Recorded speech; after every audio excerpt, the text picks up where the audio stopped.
Everyone. So yesterday, the Los Angeles Lakers finished the month of February with a win.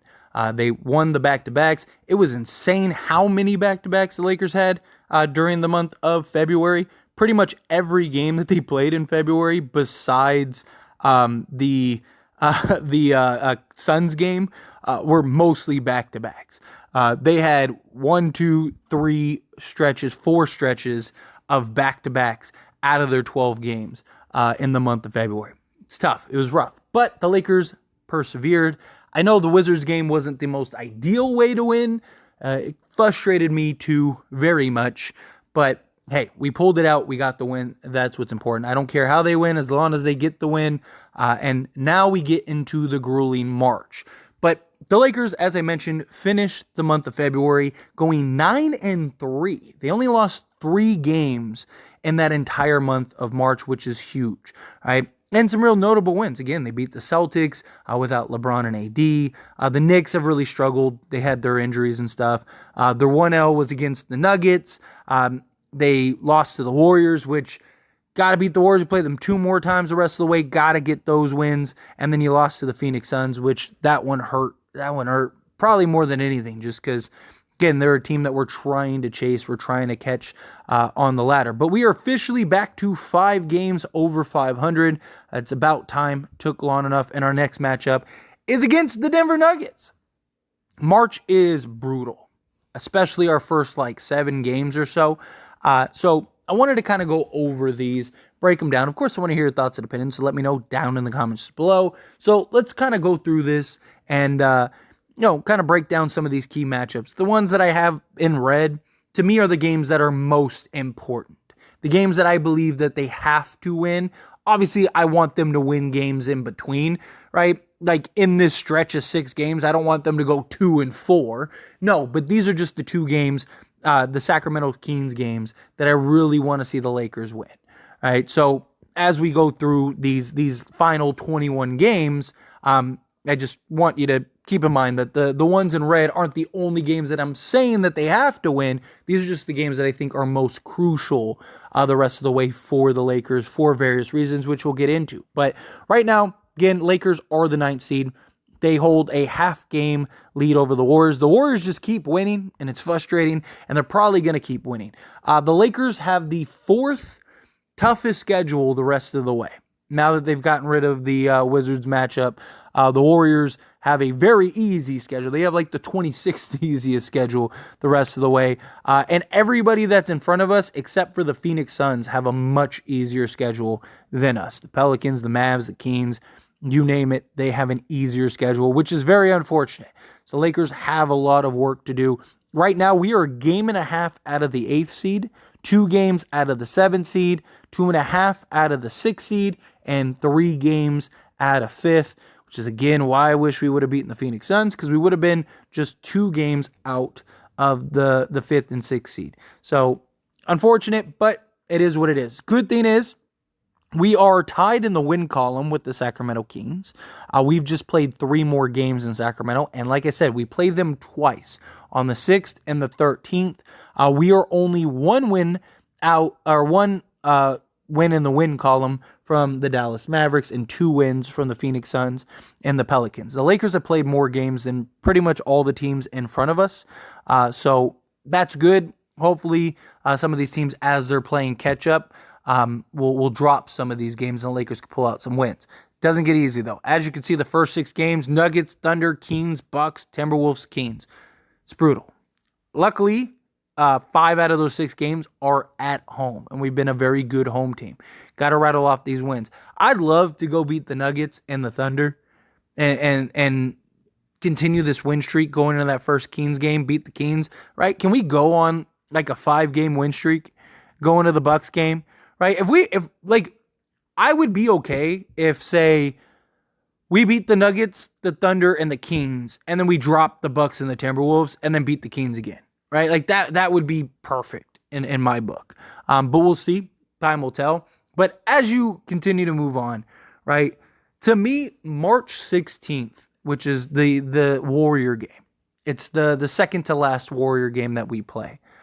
Going into that Warrior game, I think we're going to have a pretty good layout of where the Lakers are, right? Because they have their previous 6 games. I would imagine even if they're 3-3, you're going to have all these other teams. Some of these teams have like 7 games, 6 games, right? We're I think going into that Warriors game. One, we'll know where we are as far as the Kings go, but also the other teams ahead of us. And I think by like mid-March, which would bring us to that Warriors game, going into that Warriors game, I think we're either going to be a team that, okay, it's clear we're only going to get the 9th or 10th seed, or we're going to be a team that's like, okay, we are in the thick of it, let's go. Make that real push. So the Warriors, again, highlighted, I absolutely believe is a must-win game. I also have the Hawks, the Pacers, the Grizzlies, and the Nets. The Lakers do play the Pacers twice. I highlighted the home game, Lakers home game against the Pacers, left the Pacers away game. The only reason I have the Hawks, the Pacers, the Grizzlies, and the Nets highlighted is because those are the teams that I believe you should beat, like no questions asked.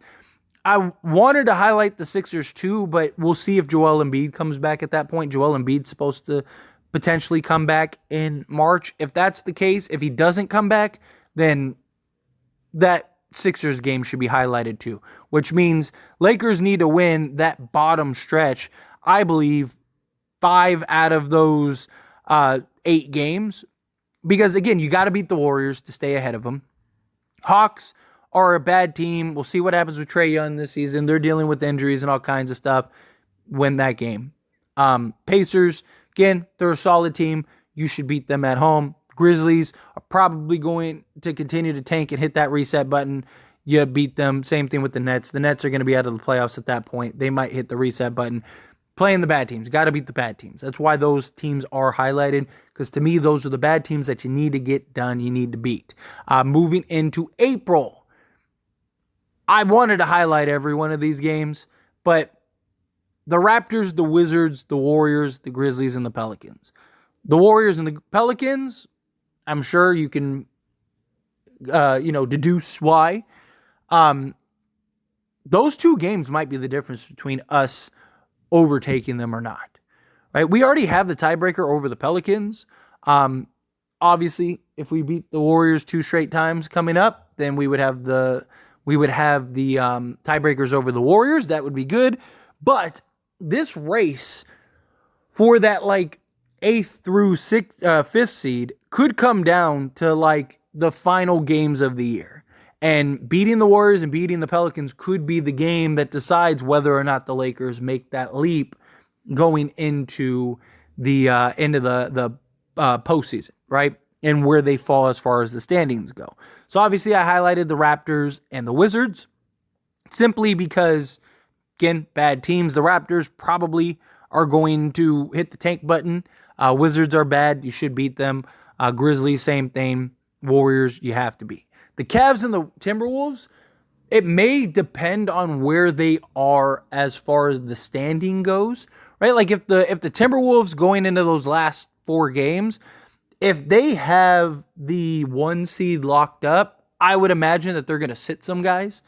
And then same thing with the Cavs. Like let's say the Cavs have the 2 seed locked up or the 3 seed locked up, and it's kind of like out of reach for that 1 seed or that 2 seed. Then I could see them even resting some guys. So if that's the case, then you got to get those wins. But you're talking, these 5 games here. You're talking 5 games in the month of March, late March, and then you're talking the 2 Kings games. So you're talking 7 games in March, and then another 5 in April. That would be 12 wins, which would put them at 45 wins. Now, some of these they may lose. Other ones that I don't have highlighted, they might win. But that's essentially where they need to fall, in my opinion. The Lakers are going to need, in my opinion, around 45 wins. Give or take. Ideally, I would love more. I would love if the Lakers got 50 wins. They got 21 games left. I don't necessarily think that they're going to go, 15-6 or anything like that. I would love that. I mean, they just went 12-3. So it's very possible. But this schedule in March is a hell of a lot tougher than the schedule in February. So my hope is, bare minimum, you gotta win one of the Kings games. You can't afford to lose both of them. You gotta win, one of the Warriors games. You gotta win. You have to win.